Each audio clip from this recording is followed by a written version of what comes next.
These episodes are brought to you by a massive fire-breathing dragon. Episode 14, Dollhouse. So, Dollmaker has to be one of the sickest and creepiest characters in anything, ever. The man cut off the Joker's face. I'm just saying it's a slight step up from I see dead people. You know? And his daughter is just as nutty as he is. In the New 52, the Dollmaker gets his hands on both Batman and Jim Gordon, and his cute innocent little daughter, Matilda, is absolutely desperate to carve them up. You know, you see those little spoilt kids out and about every now and again that are like, I want a phone, I want a pony, I want to drive the car. He lets you drive the Batmobile. What? No, he never has. I wasn't talking about anything specific. The point I'm making is Dollmaker has a spoilt kid, except her desire is not a phone or a pony, it's simply just to slice someone's face. He isn't about to let her get slicey dicey on Batman though. He's like, I've got this one for the fame. Obviously, he never gets the chance, but you can see why he'd want to keep old Brucey boy to himself. A villain has got to do what they can to stand out in Gotham. The place is pretty lunatic heavy. Matilda's next request, the psychotic maniac, is that her father allows her to record the slicing of Jim Gordon so that she can watch it over and over again. Some people like to keep and watch a wedding video. Some people like to watch a person getting cut open. Everybody has different interests. The good news is Jim Gordon gets away unscathed.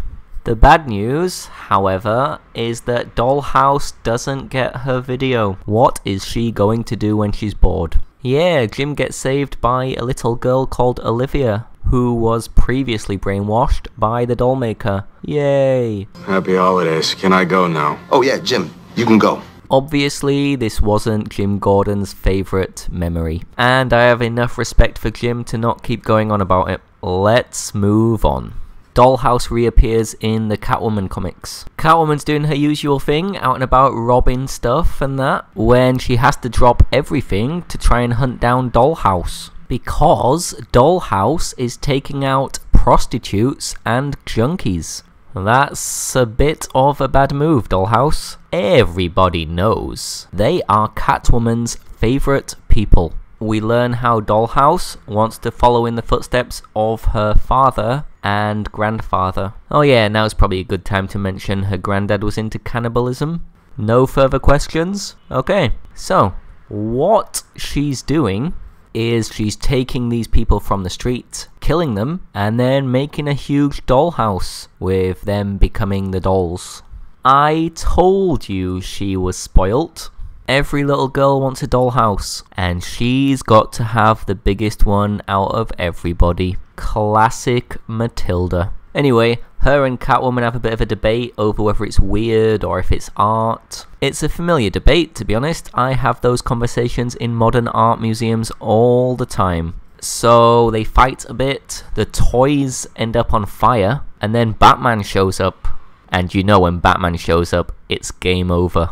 And then Dollhouse runs away and hides. And then Batman, while chatting to this other bloke, makes his usual remark about how he'll never be able to understand Catwoman. And here is classic Batman and Catwoman interaction to wrap it up.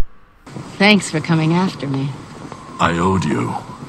Well, I'd like to think our relationship isn't just restricted to saving each other from freaks and weirdos. And that maybe we'd have a place for each other without Gotham. Without the freaks. Maybe without masks. Maybe. To conclude, I did actually drive the Batmobile. Screw you, Dick. TD.